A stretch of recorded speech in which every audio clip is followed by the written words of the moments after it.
about fake it till you make it.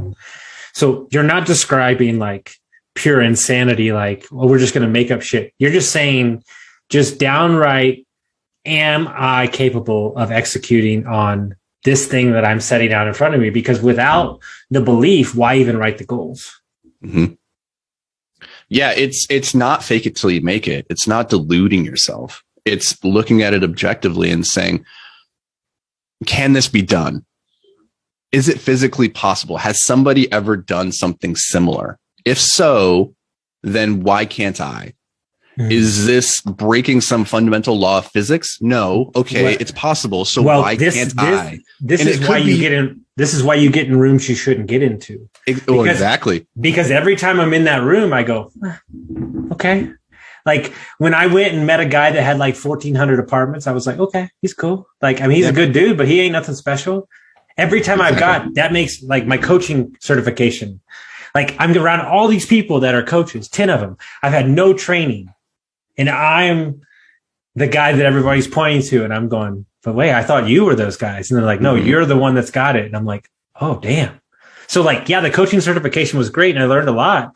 But actually, and I even told the guy that was running it, what I learned from it is I'm a damn good coach. And that just added on to my belief even harder. Right. And I think this is getting into rooms and seeing what's possible is prerequisite, I think, to being successful and like really expanding your belief. Because like, let's think about like Elon Musk is not doing anything that any one of us could not also do.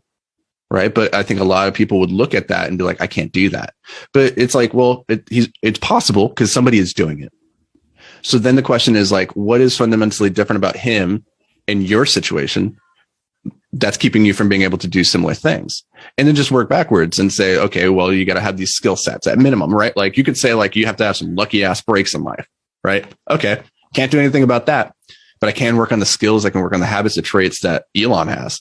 And until I have those same traits to the same nth degree that he does, there's no sense in worrying about all the other things that have to happen to get lucky, right? Like first work on the things that you can. This is the 4-minute mile. This is the 4-minute mile. This is a story about the 4-minute mile. Mm-hmm. Once the person showed that it could be they broke it like 100 million times, 100,000 times after that. Like it's until somebody passed. Do you know what Roger Bannister said right after, like his first words after breaking the 4-minute mile?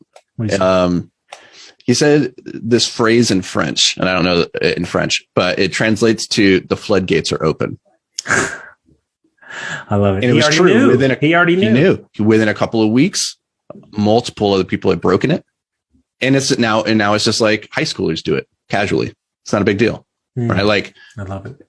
So it's just that I think at the end of the day, I think, what did we come up with? We came up with consistency. I think we still have one more, don't resilience. We? No, you said you have 4.